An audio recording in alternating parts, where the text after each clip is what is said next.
Hey everyone, today we're going to take a look at the Marvel Legends Ms. Marvel 6-inch action figure. Please like, comment, share, subscribe, or even hit that super thanks button. I appreciate all engagement. So let's have a quick look at the box.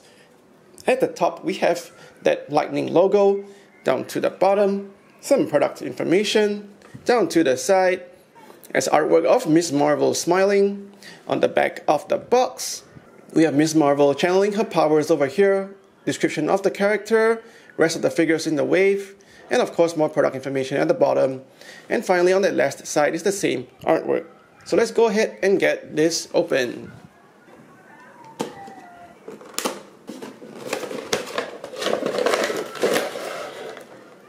Out of the packaging, the figure's on the plastic tray. She comes with 2 interchangeable fists and of course the Ultron Build-A-Figure torso. The 2 spare fists are cast in a flesh tone plastic, and these 2 fists are articulated inwards as well as outwards. And of course these fists pop onto the figure just fine and look better on the figure compared to its default gripping hands, which I will touch on in a second. For the sculpt of the figure, her arms and legs are cast in a bright metallic red plastic, while her upper torso is in a shiny metallic blue, as well as this skirt overlay on top of her lower torso.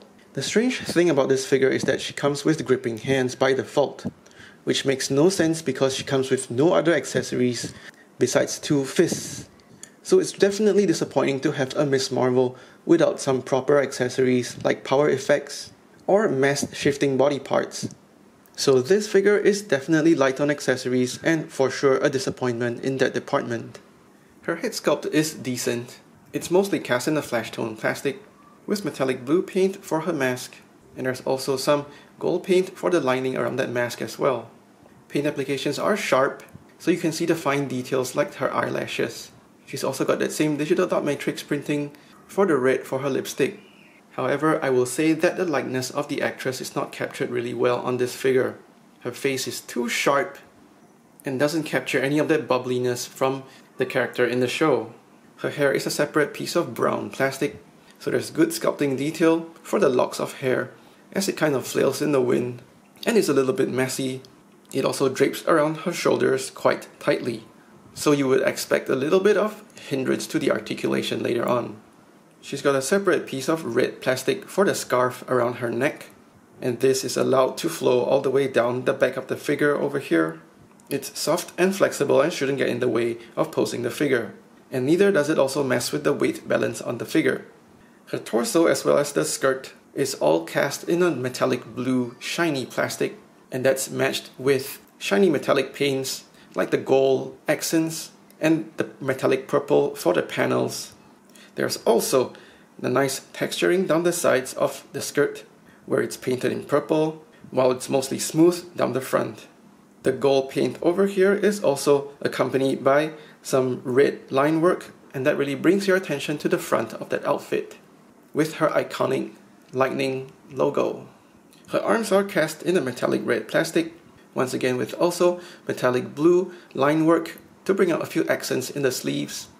And on her left wrist, she's got a gold bracelet that's also got the blue paint line work over here. There's also nice texturing work down her sleeve, and the bracelet also has textured detail on it. Onto her legs, and they are mostly cast in the metallic red plastic. No paintwork as far as I can tell, but there's still that texturing work down the sides of her legs. At her ankles, she's got flesh tone paint to show her exposed ankles. And finally for her feet, she's got red sneakers.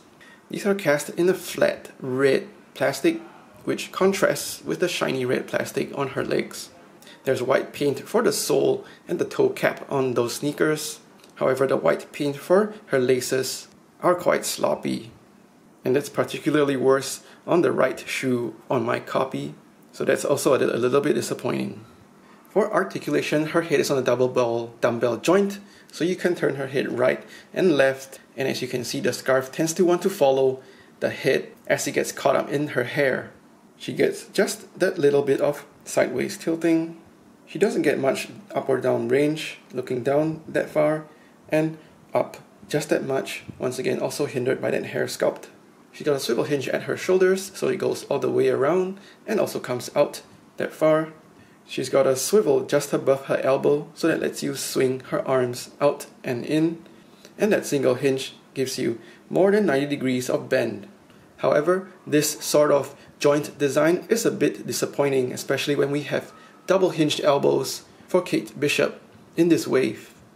Next, she's got a swivel hinge at the wrist for a 360 spin, as well as articulating down and up, which is useful when you have weapons to wield. But once again, it's a strange choice to give her gripping hands when she has no other accessories to hold. She's got a mid-torso ball joint, so you can spin her 360. She gets just a little teeny bit of sideways tilting. There's also very negligible forward range, but there is some backward range. She's got ball joints at her hips, but they only go out that far. That's helped by the slit in her skirt on the left side, but on the right side that slit is missing. So if you want to get more range, you could possibly cut your own slit in that skirt over here.